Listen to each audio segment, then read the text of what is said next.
And you mentioned that this process was a little bit of a healing process from the Back to the Future situation that you went through.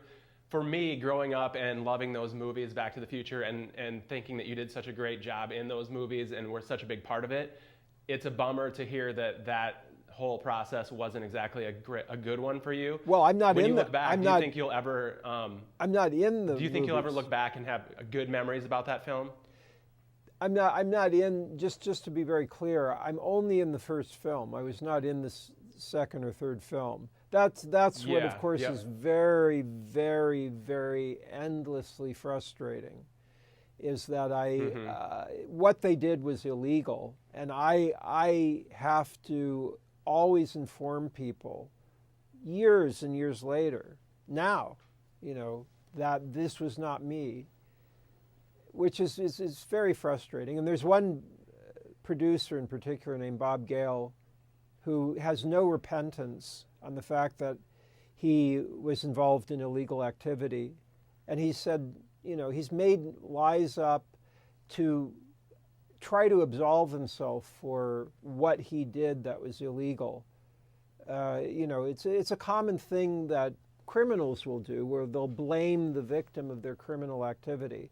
Well, Bob Gale blames the person of his illegal action for his illegal actions. It's something people really should hold Bob Gale accountable for, because it's one thing to do something, that's wrong, and you can forgive that, but then for years after that, not only have not account for that one has done something illegal, but then to blame the person that they stole from for the reason of doing an illegal thing. There's always options before doing something illegal, and Bob Gale doesn't seem to account for that. So that part is frustrating, unfortunately. Had it only been working with Robert Zemeckis and there was the first film, I'd be there at the reunion, smiling and happy. But specifically because of the way Bob Gale has dealt with this, it's just very wrong, very, very wrong way for him to deal with this.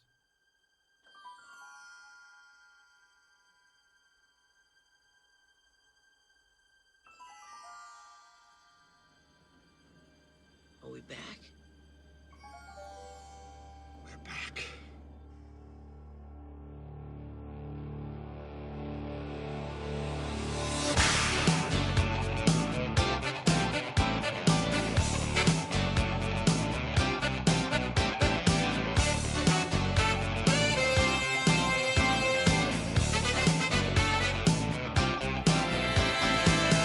Everybody, guess what I'm doing again? Watching one movie and podcasting about it. Every day in March, it's Back to the Future 2.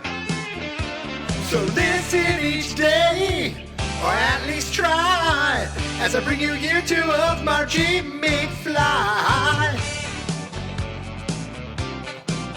It's Marchy McFly.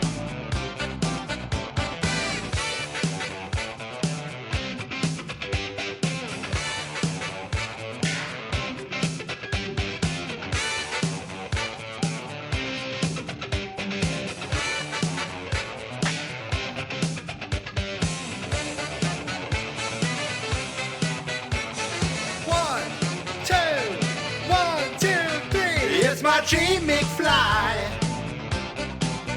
It's Marchy McFly.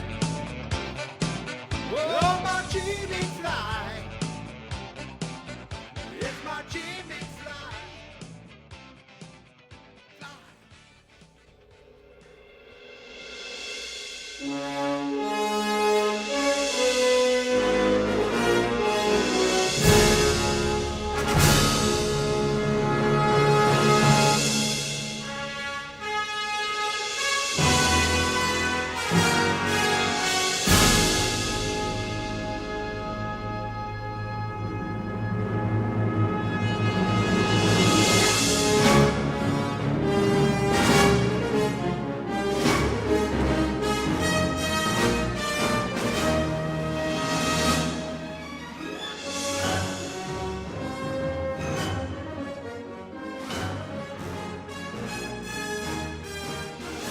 Happy Sunday, everybody. Sunday, Sunday, Sunday. It's Sunday, March 20th. And you know what that means? That means for the 20th time today, I watched Back to the Future Part 2. And I have almost no memory of it. I watched it pretty early this morning. I remember I had breakfast. I watched it. I actually took some notes, but I don't think I'm going to touch on any of those notes today. But it seems so long ago. It's like 12 hours ago since I've watched it. But the important thing is I watched it. And the tradition continues as here I am on day 20 podcasting about it for the 20th straight time. I hope everyone had a good weekend, a good Sunday. And today I'm going to do something a little different-ish. I'm going to focus primarily on what I called the George McFly of it all. For most of the episodes, I title them with some kind of quote from the movie, but not today. Today, I'm going to kind of talk about the whole George McFly, for lack of a better term, fiasco. Now, in that opening interview, that's from something called John Interviews. He has a link. I put a link in the show notes to the actual video. He has a YouTube page, John Jon Interviews, and on it there's a website, but the website seems to be gone. But the interviews still seem to be happening. That's it. This interview is from March 17th, 2021, and the actual title of the video is Crispin Glover says Back to the Future producer Bob Gale is a criminal. What I noticed at the beginning is the interviewer, I don't know if he was going to say, I thought you were great in those movies. Little did I realize you weren't in all the other movies. Or if he just sounded completely ridiculous, because right away Crispin's like, I wasn't in all those other movies. I was only in the original. And he basically goes in depth as to the whole thing of, what he calls the criminal activity of Bob Gale. He did seem to say, if it was just Robert Zemeckis and I just did the first film, I would be doing these things. So he seems to solely be blaming Bob Gale, which I have to be somewhat honest. I don't mind. I'd rather, I was like, I don't want to hear bad things about Robert Zemeckis, but the fact that it's like he seems to focus it mostly on Bob Gale, I'm okay with. Now, you listen to them, they might say, they didn't like working with Crispin. He was too much trouble, blah, blah, blah. And I remember kind of being on their side, being like, Back to the Future, they're the right ones. Crispin Glover, he's the wrong one. And then my buddy Jay, on last year's episode, or he was on last year, and we talked about it a little bit. We talked about it off show and on show. And he kind of changed my view on things. Like, no, dude, Crispin Glover is right, and the it's the producers who kind of screwed with him. I found this article on Screen Rant. It said, who played George McFly in Back to the Future 2? Parentheses, not Crispin Glover. The interview, the article is from June 26, 2020. And I just wanted to, because it kind of, what it does is it does what a lot of online articles do. They ask you a question, and then they take 6 paragraphs to tell you every friggin' thing you see. This is Back to the Future, and there's Back to the Future 2, and there was Elizabeth Shue, and there was Eric Stoltz, and blah, blah, blah, blah, blah. Then you scroll down, and it talks about bringing in Michael J. Fox, and they scrapped all the footage, and then they say, then they start talking about Crispin Glover, and it says that Crispin Glover thought that the end of the movie, he didn't like that them becoming rich is what led to their confidence. I didn't think they were rich. They still lived in Hill Valley. They just were more successful and more confident, which I always thought that led to them doing better. not that doing better led to them being more confident.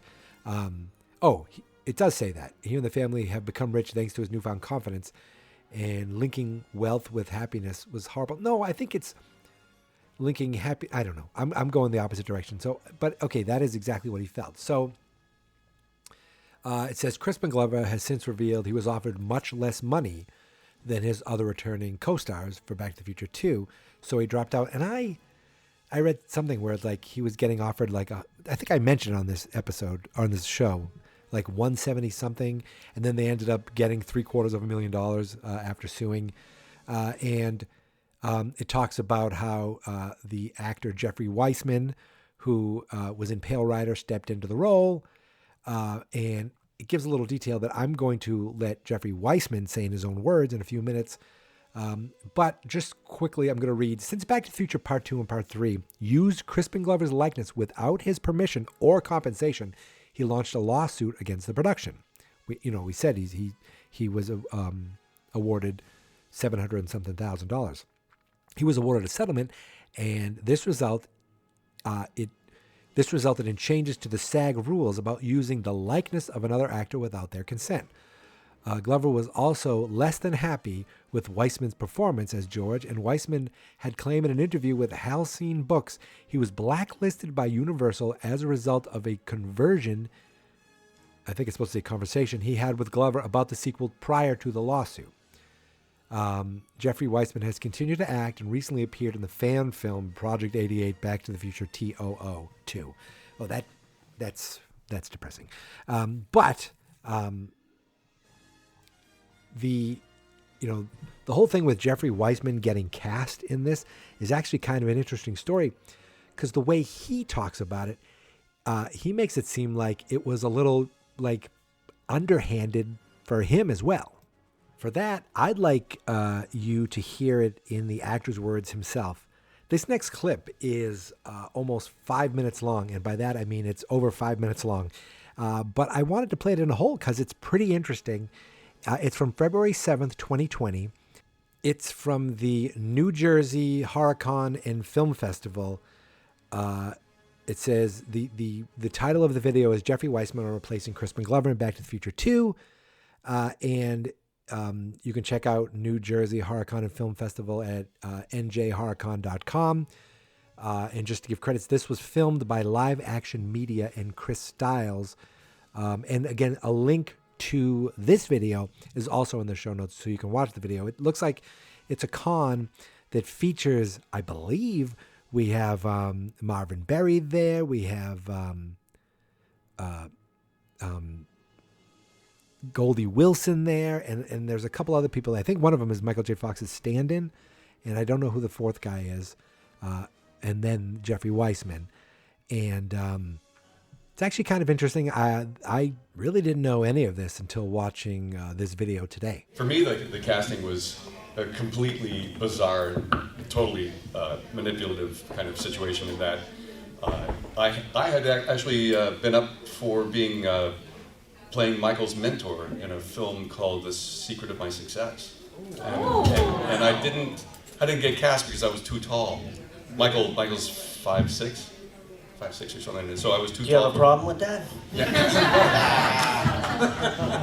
And I had been, I co-starred with Clint Eastwood and worked on various other big projects, and was in between television and film work, playing Stan Laurel and Charlie Chaplin and Groucho Marx at Universal Studios on the tour. And an agent who handles mainly lookalikes called me up and said, wonder if you know who Crispin Glover is. And I said, of course I did. I did a film with him at AFI the year before he did the first Back to the Future film. Very quirky, eccentric actor who I liked a lot, even had his number. And he asked if I was the same height. And I said, no, Crispin's taller than me. He's heavier than me. And I said, wait a minute, what are they looking for?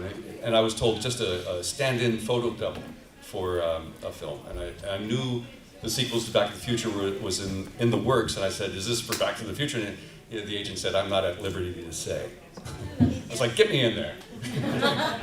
So I went in and met the ADs, which is usually not how you go about casting. The ADs liked me, talked to Zemeckis about me. Then I went to casting and then read for them. And then I started getting called to prosthetic fittings at Ken Chase, the original makeup designer's place. Ken Chase. Yeah. Yeah, Ken. Real quick, for those of you who don't He know made the what an Goldie, AD is, why don't you tell them what the AD is? 'Cause The we're assistant, talking film talk. assistant director was who I met with. And Ken Chase, award-winning makeup designer, Wild Wild West, and a lot of great shows and movies. He is the one who actually told me that I had the role. It was very strange. Was that what the AD did? That Ken was the one who Ken said, told you. It was Ken. Ken said, Crispin's out, you're going to be playing George. I was like, what? And I couldn't fathom, how could they make this film without Crispin? Yeah. It just did not make sense. In my mind, they needed George here and there simultaneously, and I was going to be, doubling like Kevin did for Michael J. Fox. And I had done a screen test of the young George prosthetics, at which Zemeckis turned to Dean Cundy, our cinematographer, and said, so Dean, what do you think? And Dean said, I think we got Crispin without the trouble. And I was like, oops. What did I just hear? What is going on here? And of course, Universal is run by very smart attorneys and all. Waited till the 11th hour to call my agent and said, we'd like to offer Jeffrey the role, and here we'll offer him minimum scale. And I was like, what? Come on. Anyway, so nonetheless, we worked out a contract, and I went to work the Monday morning not knowing what the heck I was stepping into. It was really giant shoes to fill, and I had to step up to the plate and in a very odd situation. They had to have Crispin, but they didn't have Crispin. And the makeup didn't necessarily make me look like Crispin unless I was far away or out of focus or skewed, but I had studied his screen tests in the previous film, and so I had his physicalizations, and all this wonderfully eccentric physicality that he had, and then the voice,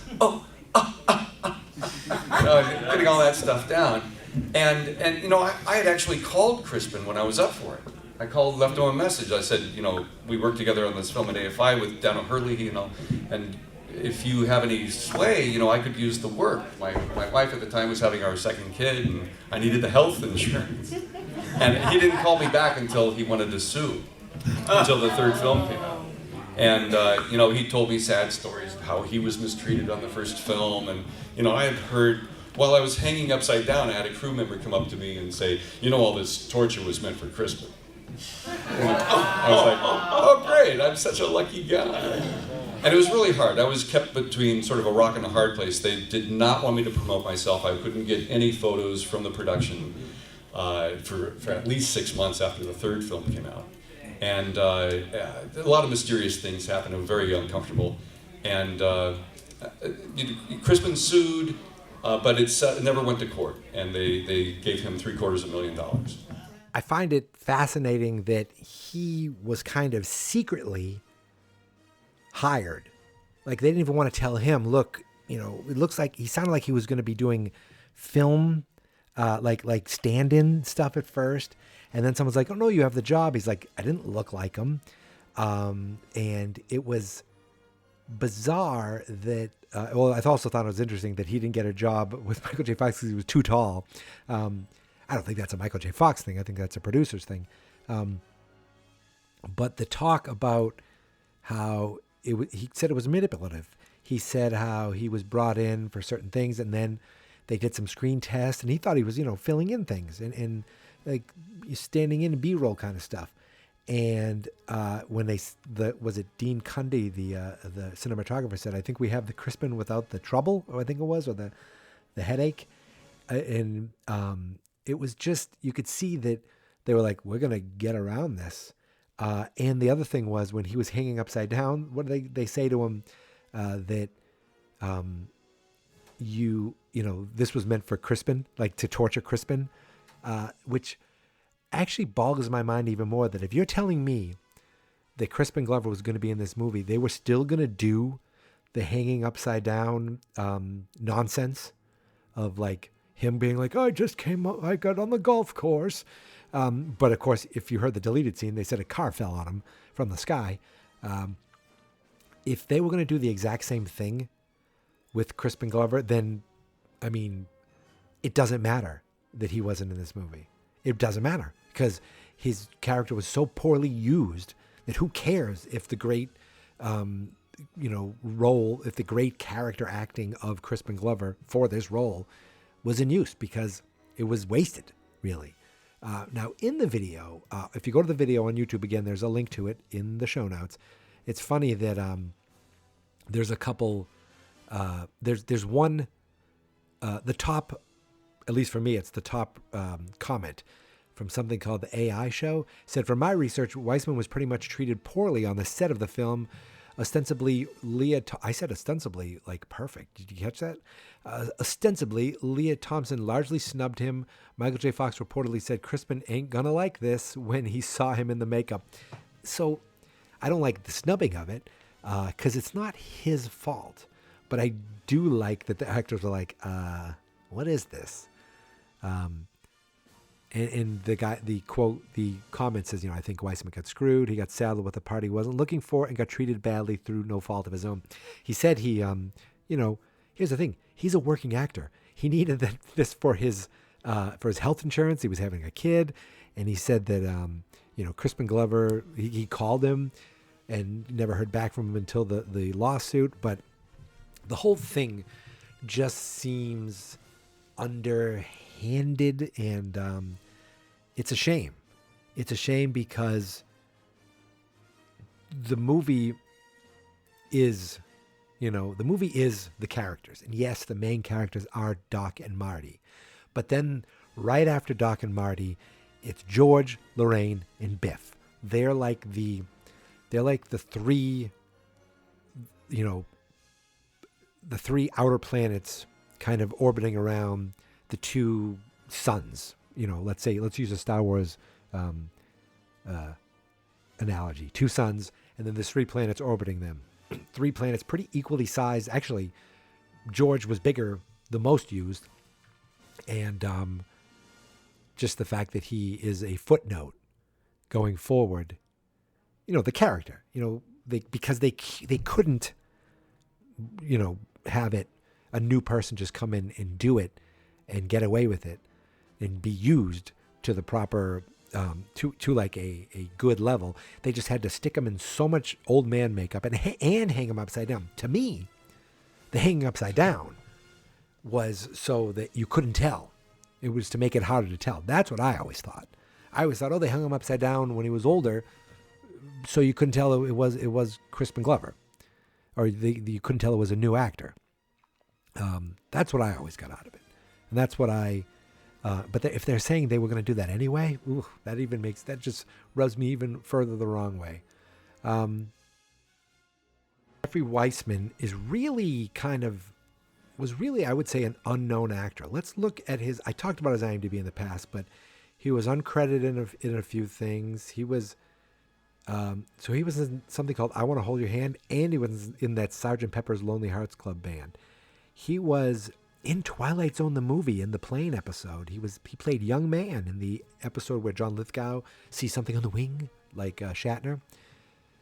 Again, he was a dancer backstage. He was a concert audience member. He was in an episode of Scarecrow and Mrs. King. He was a t-shirt vendor in Johnny Dangerously. He was in Johnny Dangerously once. Uncredited, and then boom, he's in Pale Rider with freaking Clint Eastwood. He is now in the list of actors. He's 1, 2, 3, 4, 5. He's 6. Is he even on the front page?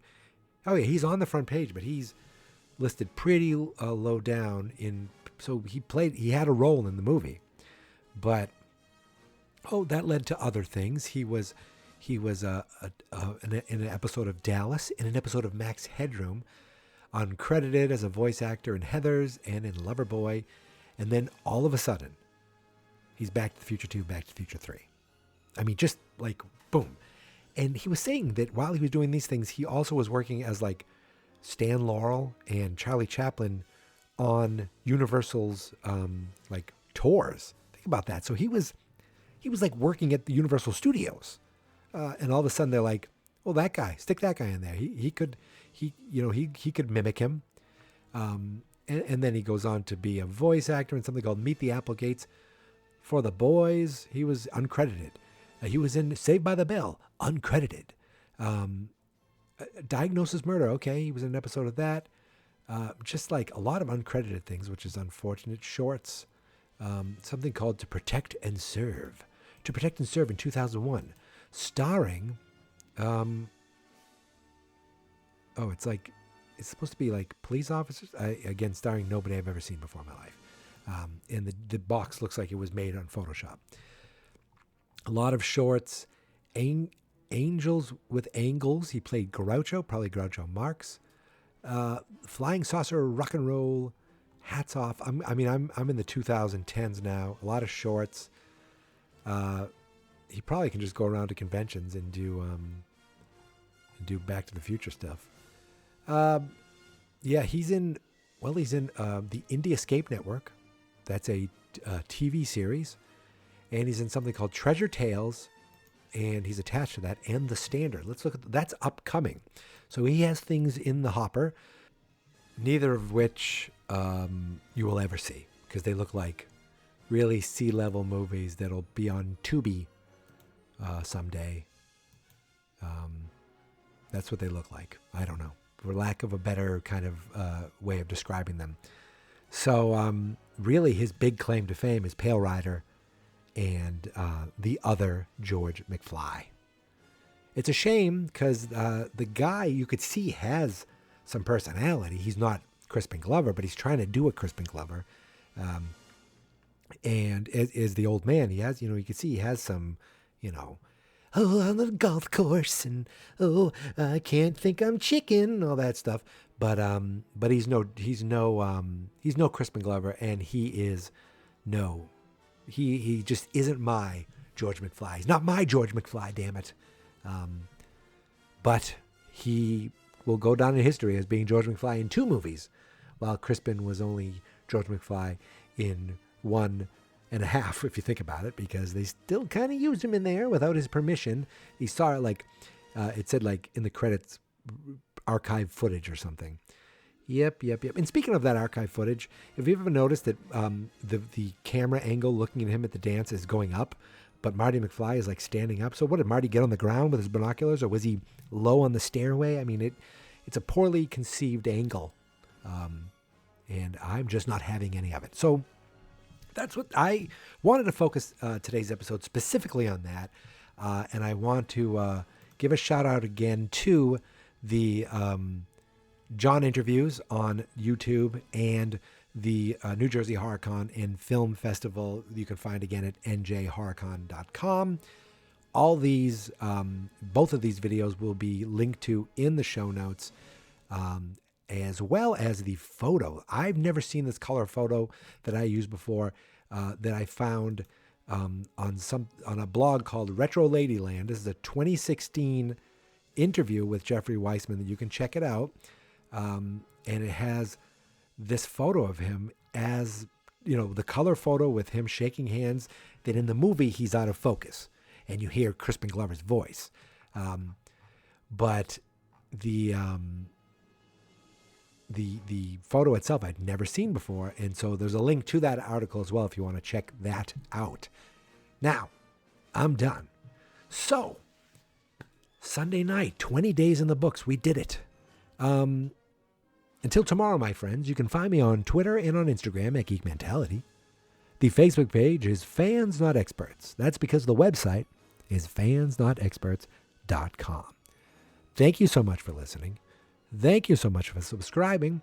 I hope you guys had a great weekend.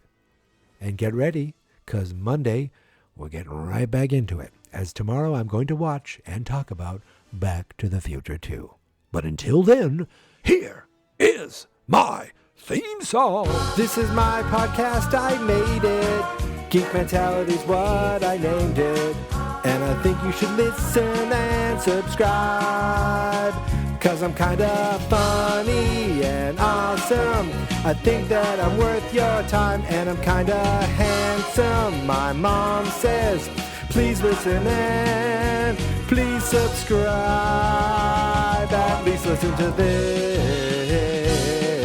episode. Fans Not Experts.